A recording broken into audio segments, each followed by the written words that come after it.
அனைவருக்கும் வணக்கம். தோழமையுடன் முகிலன் என்கிற பிரிட்டோ. நமது இந்திய திருநாட்டில் புதுடெல்லியில் ஜந்தர் மந்திரில் கடந்த சில நாட்களாக பல்லாயிரக்கணக்கான மாணவர்கள் ஒன்று கூடி தன்னார்வலோடு சேர்ந்து நீட்டுக்கு எதிராக முழக்கங்களை எழுப்பி போராடி கொண்டிருக்கிறார்கள். அவர்களுடைய போராட்டம் வெல்ல வேண்டும். நீட் என்பது ஏழை எளிய மாணவர்களின் மருத்துவ கனவுக்கு எதிராக திட்டமிட்டு திணிக்கப்பட்ட ஒரு வன்முறை. எல்லாராலும் நீட்டை எதிர்கொள்ள முடியாது, எல்லாராலும் நீட்டுக்கு எதிராக பிரச்சாரம் பண்ண முடியாது, எல்லாராலும் நீட்டுக்கு தகுந்த பாடத்திட்டத்தை படிக்க முடியாது. இதை நாம் புரிந்து கொள்ள வேண்டும். மேல்நிலை மதிப்பெண்களை கொண்டு மருத்துவ படிப்புக்கான நுழைவு என்பது இருக்க வேண்டும். கடந்த ஆண்டுகளில் அதுதான் நடைமுறையாக இருந்தது. ஆனால் ஒரு சில ஆண்டுகளாக நீட் மூலமாக மருத்துவ படிப்புக்கான நுழைவு என்பது கட்டாயமாக்கப்பட்டுள்ளது.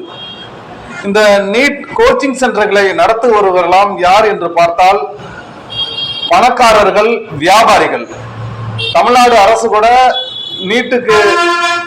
நீட் படிப்பதற்கான அந்த கோச்சிங் சென்டர்களை நடத்துறாங்க. ஆனா எல்லா மாணவர்களும் அதில் பயன்படுகிறார்கள் என்று பார்த்தால் அது கேள்விக்குறிதான். ஒன்றை நாம் சரியாக புரிந்து கொள்ள வேண்டும். யாரை நாம் வடக்கன்ஸ் என்று கேலி செய்தமோ அவர்கள்தான் இந்தியா முழுக்க உள்ள மாநிலத்தில் உள்ள மாணவர்களுக்காக போராடி கொண்டிருக்கிறார்கள். அவர்களெல்லாம் கல்வியில் முதிர்ச்சி அடைந்து விட்டார்கள். தமிழ்நாட்டில் நாம் என்ன செய்து கொண்டிருக்கிறோம்? இதற்கு முன்பு தமிழ்நாட்டை ஆண்ட திராவிட முன்னேற்ற கழகமும் சரி, அனைத்து இந்திய அண்ணா திராவிட முன்னேற்ற கழகமும் சரி, நீட்டுக்கு எதிராக பிரச்சாரத்தை நாங்கள் மேற்கொள்வோம் என்று சொன்னார்கள். அவர்கள் ஆட்சி காலம் முடிந்து விட்டது. ஆனால் இப்போது தமிழ்நாட்டை ஆட்சி கொண்டிருக்கும் தமிழக வெற்றி கழகம் தேர்தல் பிரச்சாரத்தில் நீட்டுக்கு எதிராக பரப்புரை செய்தார்கள். டெல்லியில் மாணவர்கள் ஒன்று கூடி போராடி கொண்டிருக்கும் அந்த போராட்டத்திற்கு ஆதரவாக ஏன் இந்த தமிழக வெற்றி கழகம் ஆதரவு தெரிவிக்கவில்லை?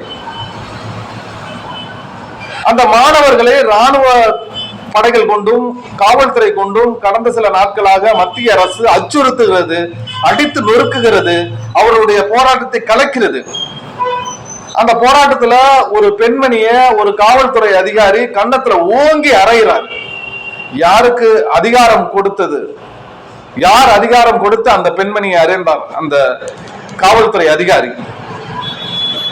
துணை ராணுவ படையினர் ஒரு போராட்ட களத்தில் உள்ள ஒரு மாணவனை சரமாரியாக தாக்குகிறார்கள். எல்லாரையும் தாக்குறாங்க. அப்ப ஒரு மாணவன் எதிர்த்து நிற்கிறான்.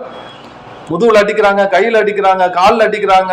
ஆனா இருந்தாலும் அந்த அடிகளை வாங்கி கொண்டு நீட்டுக்கு எதிராக முழக்கங்கள் எழுப்பி கொண்டே இருக்கிறான். ஒரு கட்டத்தில் அவன் அடியை வாங்கி கொண்டே அந்த அடித்த காவல் அதிகாரிகளையும் ராணுவ படைகளையும் நோக்கி, ஏன்டா காலில் அடிக்கிறீங்க, கையில் அடிக்கிறீங்க, முதுகுல அடிக்கிறீங்க, என் தலையில அடிங்கடா, அப்பாவது நான் அந்த ரத்தம் கொட்டி இந்த மண்ணில் சாவுறேன். என் எதிர்காலத்தில் வருகிற என் தங்கைகளும் தம்பிகளும் எனது பிள்ளைகளும் மருத்துவ கனவு என்பது நினைவாகட்டும், நீட் என்பது தொலைந்து போகட்டும் என்று முழக்கம் இடுகிறார்கள். அப்படிதான் நம்ம அதை பார்க்கணும்.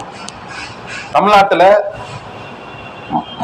மாணவர்களின் கனவுகளான மருத்துவ முறை என்பது, மருத்துவத்தில் சேருவது என்பது, மாணவர்கள் ஜனநாயகம் என்பது கேள்விக்குறியாக இருக்கிறது தமிழ்நாட்டில்.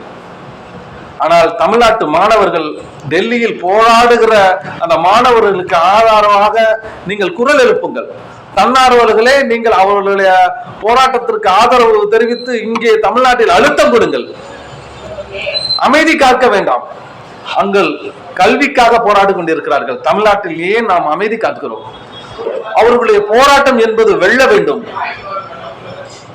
எதிர்கால கனவு என்பது நனவாக வேண்டும். அனைவருக்கும் மருத்துவ படிப்பு கிடைக்க வேண்டும். நீட் அதற்கு ஒரு தடையாக இருக்கும். கடந்த சில வருடங்களாக நீட் முறைப்படிதான் இந்தியாவில் மருத்துவ மாணவர்கள் தேர்ந்தெடுக்கப்படுகிறார்கள். ஆனால் மக்கள் ஒன்று கூடி நீட்டுக்கு எதிராக நாடு முழுவதும் போராடினால் அரசு மக்களுடைய நியாயமான கோரிக்கையை ஏற்க வேண்டும். ஏற்று அந்த நீட்டை ரத்து செய்ய வேண்டும். எனவே அவர்களுடைய போராட்டம் வெல்லட்டும். நன்றி, வணக்கம்.